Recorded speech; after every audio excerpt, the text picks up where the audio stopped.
Hello students, आज का जो हमारा टॉपिक होगा वो होगा H2SO4 की प्रिपरेशन, उसकी प्रॉपर्टीज और उसके यूजेज। तो जो सल्फ्यूरिक एसिड है उसका फॉर्मूला है हमारे पास H2SO4 और इसके अंदर जो हम प्रोसेस यूज करते हैं that will be known as contact process.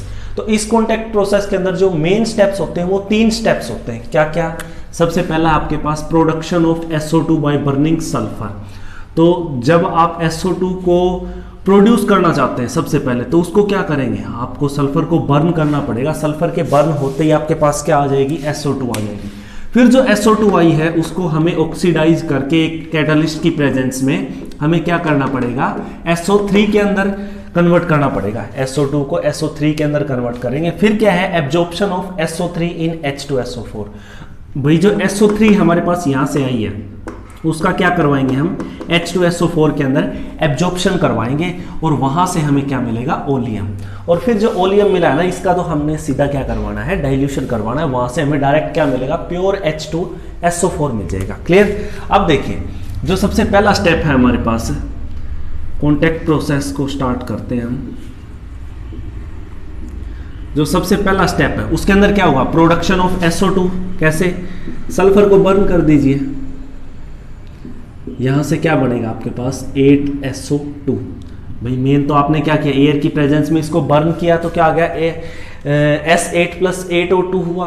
तो यहां से क्या आ गया आपके पास 8SO2 आ गया। सेकंड क्या है, सेकंड इसका ऑक्सीडेशन करना हमने, SO2 को किसके अंदर कन्वर्ट करना है, SO3 के अंदर कन्वर्ट करना। तो यहां से क्या लेंगे हम 2SO2 + O2।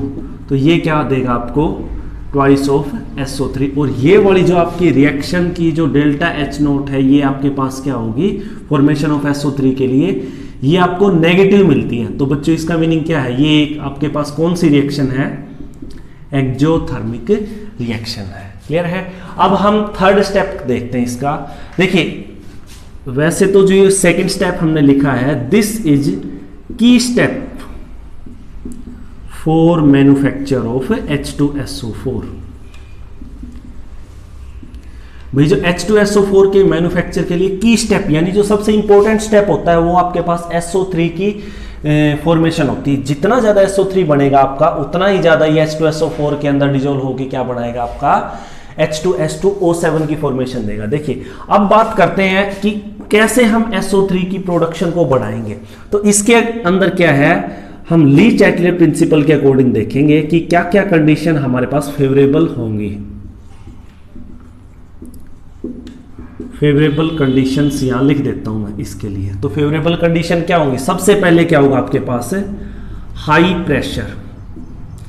ये गैसेज है हमारे पास, अगर आप इन गैसेज को क्या कर रहे हो, हाईली प्रेशराइज कर रहे हो, तो हाईली प्रेशराइज होने की वजह से क्या होगा आपके पास, यहां पर आपके पास ज्यादा इल्ड होगी, किसकी, SO3 की इल्ड ज्यादा हो जाएगी। क्लियर है? तो आपके पास एक तो हाई प्रेशर हो गया, सेकंड क्या लोगे आप, लो टेम्परेचर। और हाई प्रेशर के अंदर भी लगभग हम 2 एटमॉस्फेरिक प्रेशर लेते हैं। तो लो टेम्परेचर है, लो टेम्परेचर क्यों ले रहे हैं बच्चों, क्योंकि आपके पास देखिए ये रिएक्शन ऑलरेडी क्या है, एक्सोथर्मिक है। तो हमें टेम्परेचर यहां क्या रखना पड़ेगा, लो टेम्परेचर रखना पड़ेगा। और जो ऑप्टिमम टेम्परेचर होगा, ऑप्टिमम टेम्परेचर मींस भाई इस रिएक्शन के होने के लिए कम से कम आपको 720 केल्विन टेम्परेचर लेना ही पड़ेगा। क्लियर है? थर्ड बात करते हैं इसके अंदर यूज ऑफ कैटालिस्ट। यहां तो हमने डायरेक्ट एयर की प्रेजेंस में इसको हीट किया है, लेकिन अगर हम लो टेम्परेचर ले रहे हैं तो लो टेम्परेचर के अंदर रेट ऑफ रिएक्शन को फास्ट करने के लिए हम किसका यूज करेंगे, कि कैटालिस्ट का यूज करेंगे। कौन सा कैटालिस्ट होगा, प्लेटिनम या वेनेडियम पेंटॉक्साइड। तो ये हमारे पास क्या हुआ, कैटालिस्ट हुआ। क्लियर है? नेक्स्ट क्या है, हम जो गैसेज हैं हम इनको चेक करेंगे कि ये प्योर है या नहीं है। भाई हमने SO2 ले रखी है, O2 ले रखी है, तो ये हमारे पास इनकी हम क्या चेक करेंगे कि भाई ये SO2 और O2 है हमारे पास, ये क्या ना हो, पॉइजन ना हो। ठीक है, टू प्रिवेंट पॉइजनिंग। अच्छा, जो कैटालिस्ट हम डाल रहे हैं PT और V2O5, ये भी क्या होना चाहिए, it must also be prevent from poisoning. ठीक है, क्यों, क्योंकि अगर मान लीजिए कैटालिस्ट का पॉइजनिंग होगी तो हमारे पास जो रेट ऑफ रिएक्शन वो क्या हो जाएगा, डाउन हो जाएगा। क्लियर है? दूसरा क्या है हमारे पास, जो गैसेज हैं ये SO2 और O2 है, ये गैसेज आपकी क्या होनी चाहिए, फ्री फ्रॉम इम्प्यूरिटीज। क्लियर है? तो इसीलिए हम गैसेज को क्या रखेंगे, प्योर रखेंगे। नेक्स्ट क्या है भाई, हमारे पास जो एक्सेस ऑफ ऑक्सीजन है, 4 के बाद 5। एक्सेस ऑफ ऑक्सीजन क्यों कह रहे हैं बच्चों? एक्सेस ऑफ ऑक्सीजन इसलिए कह रहे हैं कि आप यहां पर जितनी ज्यादा ऑक्सीजन यूज करोगे ना, उतना ही ज्यादा आपके पास क्या होगा, SO3 की फॉर्मेशन होगी। क्लियर है? तो यहां पर more will be O2, greater is SO3 produced, तो उतनी ज्यादा आपके पास क्या होगी, SO3 प्रोड्यूस होगी। क्लियर है? तो ये थी आपके पास इसकी स्टेप, जो हमारे पास ये जो सेकंड रिएक्शन थी, SO2O2 गिव्स SO3, तो यही क्या था, की स्टेप था मैन्युफैक्चर फॉर H2SO4 के लिए। तो यहाँ पर SO3 की प्रोडक्शन को कैसे आप ली चैटलर प्रिंसिपल के अकॉर्डिंग कौन कौन सी फेवरेबल कंडीशन इनको दे सकते हैं? तो high pressure, low temperature, use of catalyst, और gases must be free from impurities, और एक्सेस ऑफ ऑक्सीजन। अब नेक्स्ट बात करते हैं हम, हमारा थर्ड स्टेप क्या था, absorption of SO3 in H2SO4 to give oleum. तो हम यहाँ थर्ड स्टेप कर रहे हैं भाई, हम क्या करा रहे हैं, जो SO3 हमारे पास यहाँ पर फॉर्म हुआ है, इस SO3 की किसके साथ प्रिपरेशन कराएंगे, H2SO4 के साथ। ठीक है भाई, जो हमें इम्प्योरेस्ट मतलब कि प्योरेस्ट फॉर्म हमने लेनी है, तो ये H2SO4 जो होगा ये आपका बिल्कुल प्योर नहीं होगा। ठीक है, तो यहां से SO3 को जैसे H2SO4 के अंदर आपने एब्जॉर्ब करवाया, यहां से क्या आ गया आपके पास, H2S2O7, दैट मीन्स ओलियम की फॉर्मेशन होगी। क्लियर है? जैसे ही ओलियम की फॉर्मेशन होती है, आप नेक्स्ट स्टेप में, फोर्थ स्टेप के अंदर ओलियम का क्या करवा दोगे, डाइल्यूशन करवा दोगे भाई। H2S2O7 का डाइल्यूशन, डाइल्यूशन मीन्स H2O के साथ इसको ट्रीट करवा दो, यहां से आपके पास क्या बन जाएगा, H2SO4। तो ये आपके पास क्या बन गया, H2SO4 की प्रिपरेशन होगी। क्लियर है? और जो इंडस्ट्रीज के अंदर होता है हमारे पास, ये जो थर्ड और फोर्थ स्टेप होता है ना, डाइल्यूशन ऑफ ओलियम, ये ओलियम है, तो जो डाइल्यूशन ऑफ ओलियम का जो स्टेप होता है वो क्या होता है आपके पास, एक साथ करवा दिया जाता है। क्यों करवा दिया जाता है एक साथ, ताकि भाई हमारे पास खर्चा बच जाए। जैसे ही ओलियम बढ़ा, उसको फटाफट किसके अंदर डाल देते हैं, H2O के अंदर डाल देते हैं, वहां से क्या बनता है अपने पास से H2SO4 की प्रिपरेशन हो जाती है। क्लियर है बच्चों? तो ये थी आपके पास ओवरऑल कॉन्टैक्ट प्रोसेस। अब बात करते हैं कि आपके पास H2SO4 की क्या क्या प्रॉपर्टीज होंगी। देखिए, जब भी आपके पास बात आएगी ऑयल ऑफ विट्रियोल, भाई आपको ऑयल ऑफ विट्रियोल किसको कहा जाता है, तो ऑयल ऑफ विट्रियोल आपने ध्यान रखना है, किसको कहेंगे बच्चों, हम प्रॉपर्टीज की बात कर रहे हैं। H2SO4 को दूसरे नाम से जाना जाता है ऑयल ऑफ विट्रियोल। ठीक है, तो ऑयल ऑफ विट्रियोल इसका दूसरा नाम है, और जो प्योर कंसंट्रेटेड H2SO4 होगा उसी को बोलेंगे हम क्या, ऑयल ऑफ विट्रियोल। क्लियर है? सेकंड बात करते हैं, जो प्योर H2SO4 है क्या होता है इसका, हाई बॉइलिंग पॉइंट। तो जो हाई बॉइलिंग पॉइंट होता है इसका प्योर H2SO4 का, वो क्यों होता है बच्चों, क्योंकि यहां पर क्या होता है, हाइड्रोजन बॉन्डिंग होता है। ठीक है, किसके अंदर, प्योर H2SO4 के अंदर हमारे पास क्या होगा, जो मॉलिक्यूल्स हैं वो एसोसिएट रहेंगे आपस में, और उनके अंदर क्या रहता है, इंटरमोलिकुलर हाइड्रोजन बॉन्डिंग की वजह से उनका जो बॉइलिंग पॉइंट है वो क्या रहेगा हमारे पास से, हाई रहेगा। क्लियर है? तो नेक्स्ट प्रॉपर्टी देखते हैं हम भाई, इसकी जो स्ट्रॉन्ग एफिनिटी होती है बच्चों वाटर के लिए, it has strong affinity for water.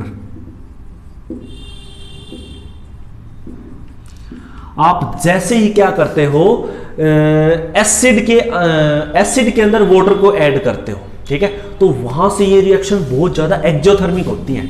अगर आपने एसिड के अंदर वाटर को ऐड कर दिया तो ये यहां से एसिड आपका क्या हो जाएगा, एकदम से स्प्लिट आउट, यानी बाहर आ जाएगा, sprouts out, SPURTS, sprouts out mean बाहर आ जाएगा ये यहां से। अगर आप एसिड के अंदर वाटर डाल रहे हो तो ये हम ऐसे करते नहीं है बच्चों, हम क्या करते हैं, वाटर लेते हैं, और अगर आपने वाटर के अंदर भी एसिड को एकदम से डाल दिया तो वहां से भी यही रिएक्शन होगी सीधी, स्पर्ट्स आउट वाली।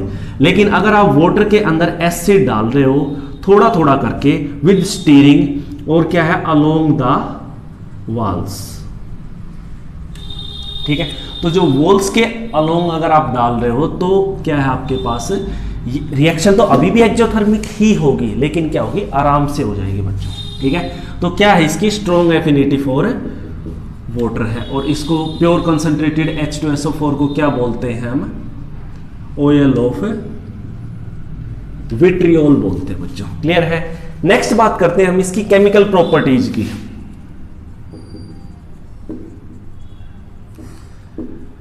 तो केमिकल प्रॉपर्टीज में सबसे पहले क्या देखते हैं, इसका एसिडिक कैरेक्टर कि जो H2SO4 है आपके पास है एसिडिक है या नहीं। देखिए नाम इसका क्या है, H2SO4 का सल्फ्यूरिक एसिड, तो इसका मतलब ये हमारे पास क्या है, एसिडिक तो है ही। तो ये क्या होता है आपके पास, एक स्ट्रॉन्ग डाइबेसिक एसिड होता है भाई, जो दो क्या देता है आपको, H पॉजिटिव देता है। कैसे, H2SO4 को जब H पॉजिटिव प्लस डिसोशिएट करते हैं तो HSO4 नेगेटिव। फिर क्या है जो आपका HSO4 नेगेटिव है, ये भी क्या देगा, H positive plus SO4 2 negative. यहां से जो K1 और K2 आया है इसकी वैल्यू बहुत ज्यादा होती है, इसकी वैल्यू क्या होती है, लेस होती है। ठीक है, तो इसका मतलब यहां से जो K1 की वैल्यू आपके पास ज्यादा आई है तो higher value of K1 means क्या होगा, हायर डिसोसिएशन। भाई यहां पर जितनी ज्यादा लार्ज वैल्यू K1 की आई है तो इसका मतलब ये डिसोसिएशन भी क्या हुई, K1 क्या है, डिसोसिएशन कांस्टेंट है, तो लार्ज डिसोसिएशन, और जितना ज्यादा डिसोसिएशन होगा उतना ही ज्यादा स्ट्रॉन्ग क्या हो जाएगा आपके पास, एसिड हो जाएगा। क्लियर हुआ। तो ये थी आपके पास इसका एसिडिक कैरेक्टर। क्लियर है। सेकंड बात करते हैं इसके डिहाइड्रेटिंग एजेंट की।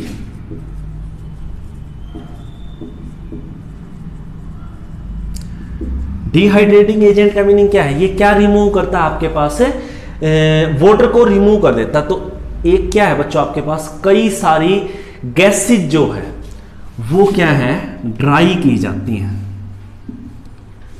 गैसेज ड्राइड ओवर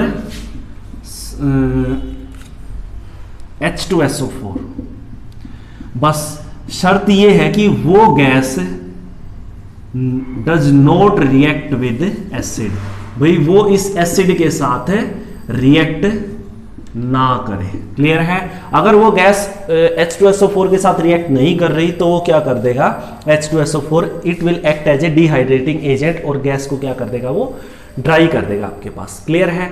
तो इसका मतलब H2SO4 क्या करता है, it removes water from compounds. अब देखिए इसके अंदर एक प्रोसेस आती है charring of sugar. Charring process ही उस प्रोसेस को बोलते हैं बच्चों जिसके अंदर क्या करवाते हैं हम, एक इनकम्प्लीट कंबशन करवाते हैं सॉलिड्स का। ठीक है, और उनको कैसे करवाते हैं, when they will be subjected to high heat.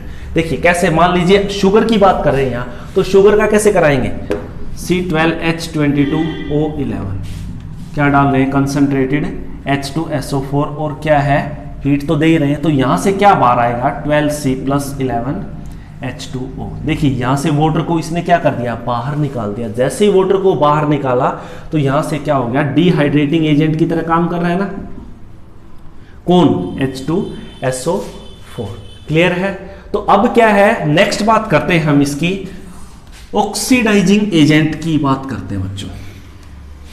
तो क्या आपका H2SO4 एक्ट करेगा ऑक्सीडाइजिंग एजेंट की तरह, यस, ये क्या करता है, ऑक्सीडाइजिंग एजेंट की तरह काम करता है। क्यों, देखिए जब कोई आपका रिड्यूसिंग एजेंट की तरह काम करेगा तो क्या होगा आपके पास, वो नेसेंट हाइड्रोजन दे रहा होगा। अगर H2SO4 की बात करते हैं तो H2SO4 कंसंट्रेटेड ले रहे हैं हम। ठीक है, इसका जैसे ही हम क्या देखते हैं, हीट के साथ इसको ट्रीट करवाते हैं तो यहां से क्या आएगा, H2O plus SO2 plus O। तो इसका मतलब ये जो आपके पास O आया है ये क्या है बच्चों, ये आपका ऑक्सीडेशन के लिए यूज हो रहा है। एटॉमिक ऑक्सीजन जो आया ना आपका, ये किसके लिए यूज हो रहा है, आपके पास ऑक्सीडेशन के लिए यूज हो रहा है। तो H2SO4 दे रहा है तो H2SO4 कैसे काम करेगा, ऑक्सीडाइजिंग एजेंट की तरह काम करेगा आपके पास। क्लियर है। अब देखिए जैसे आपके पास हम देखते हैं Cu प्लस H2SO4, अगर कॉपर को आप H2SO4 के साथ ट्रीट करवाते हैं तो वहां से क्या आएगा आपके पास, Cu प्लस H2SO4, इसको आपने क्या करवाया, हीट करवाया, यहां से आपके पास किसकी फॉर्मेशन है, कॉपर के सल्फेट की फॉर्मेशन होगी अलॉन्ग विद SO2 और साथ में क्या निकल जाएगा आपका H2O। तो कॉपर को इसने क्या कर दिया, ऑक्सीडाइज कर दिया। किया या नहीं किया, तो यहां से क्या हो जाएगा, ये आपका it will act as oxidising agent. Clear है। अब जो यूजेस की बात करते हैं, यूजेस के अंदर क्या होगा बच्चों, जो H2SO4 है आपका, जो H2SO4 है, ये क्या होगा, आपको किंग ऑफ केमिकल्स के नाम से जाना जाता है। It is known as king of chemicals. क्यों बच्चों किंग ऑफ केमिकल के नाम से क्यों जाना जाता है, क्योंकि कोई भी नेशन है उसकी इंडस्ट्रियल स्ट्रेंथ सिर्फ किसके ऊपर डिपेंड करती है, depends only on the production of H2SO4। भाई कितना ज्यादा उस नेशन के अंदर आपके पास प्रोडक्शन हो रहा है, किसका प्रोडक्शन हो रहा है, सल्फ्यूरिक एसिड का। ठीक है, तो जितना ज्यादा आपके पास सल्फ्यूरिक एसिड प्रोड्यूस होगा, उसकी जो उस नेशन की इंडस्ट्रियल स्ट्रेंथ उतनी ही क्या होगी आपके पास से ज्यादा होगी। नेक्स्ट क्या है, पेट्रोलियम रिफाइनिंग में भी यूज होता है H2SO4।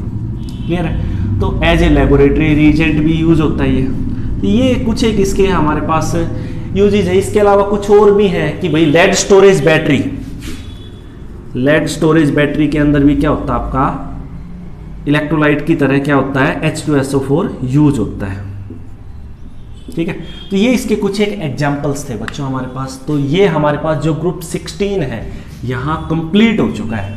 क्लियर है बच्चों, तो ग्रुप 16 यहाँ कंप्लीट हो चुका है और ये आपका जो H2SO4 का टॉपिक है ये भी कंप्लीट है। तो थैंक यू।